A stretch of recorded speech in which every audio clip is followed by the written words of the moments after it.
We have had the iPhone 5 in the house for less than 2 hours, and over the objections of many in this building, we're starting our torture test. It's going in the freezer for 2 hours. Alrighty, good luck. Bye, little buddy. This feels even more wrong than usual. There have been several CNET rescue attempts, but we managed to keep the iPhone 5 in here for the full 2 hours. Let's see how it's doing. All right. The bigger screen shows the, oh, look how pretty the crystal pattern is. This is my favorite part. All right, let's see. It's nice and iced over. Oh, screen comes on no problem. Ugh. Perfectly responsive. Look at that. Little A6 processor, not phased at all by the cold. And look, actually, unlike the iPhone 4S, the cold did not drain the battery at all. It went in almost full, and it's still almost full.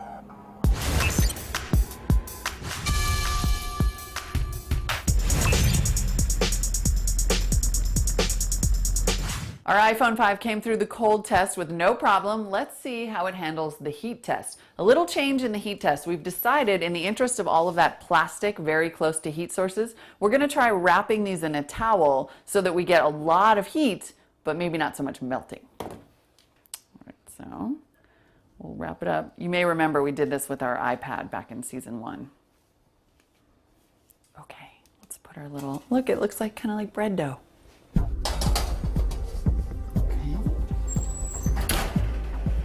200 degrees, 1 hour.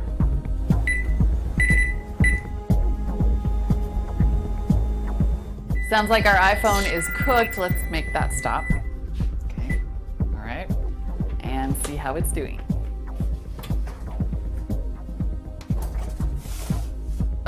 Okay, extremely hot to the touch. Might as well try to turn it on.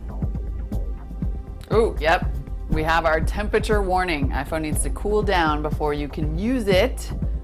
So that's such good feedback. So we will indeed let it cool down, and then we'll try to use it. We let our iPhone 5 cool for about 15 minutes. It's a little warm to the touch, but otherwise seems fine. Let's see if our temperature warning is gone. Oh yeah, performance seems unaffected. Still is crazy fast. All right, everything seems to be working just fine. Heat test, not a problem.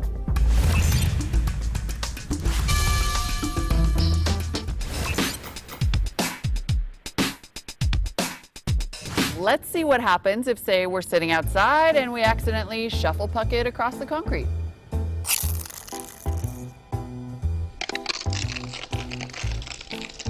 It happens. Now let's see how bad it got.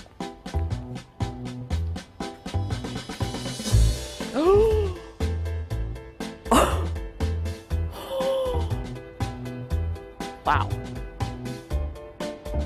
I think even some of the glass is chipped, right? Oh, yeah. Ooh, I could actually get a little cut right here.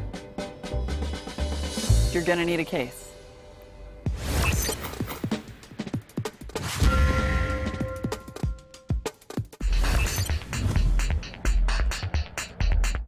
iPhone 5 is already a little dinged up, but it is time for the drop test. Again, so light, so easy to just sort of lose track of while I'm at the playground. Oh no, a bee!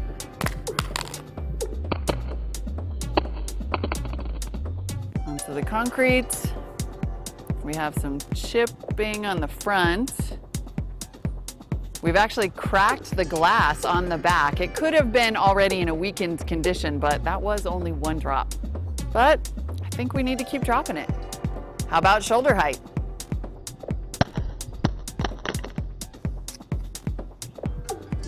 Okay, looks like no more problems. One more, ear height.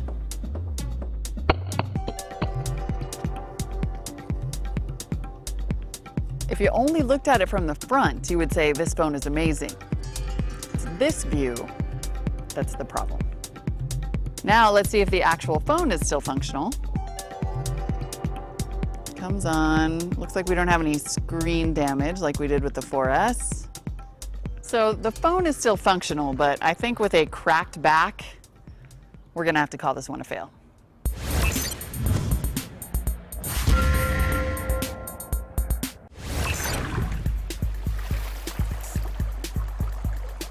Still functional after the drop despite the cracks. Let's see how the iPhone 5 handles water. Oh no, I dropped it in the toilet. Ah, this is the part where I overcome my fear of germs. The screen's still on, by the way. Very similar to our iPhone 4S. Bubbling. Probably get it out a little faster than that if you really dropped yours in the toilet, but this is one thing that's pretty amazing about the iPhone actually. Both the 4S and the 5 now, really not very affected by water. The screen stays on, there's no evidence of immediate shorting, and that's with some pretty severe damage on the back that could let some water in.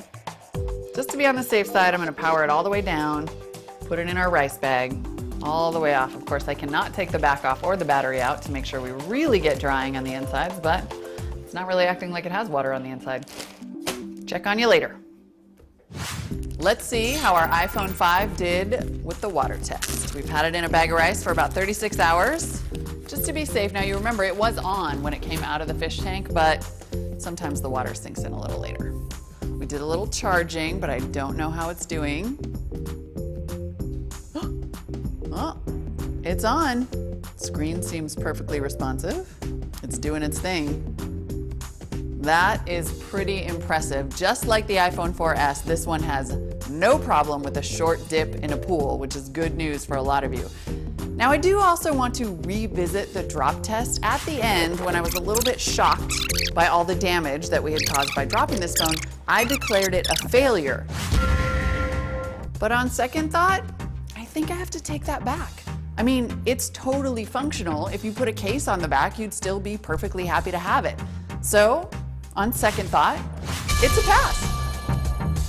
Overall, I'd say the iPhone 5 is very tough, but also not that tough.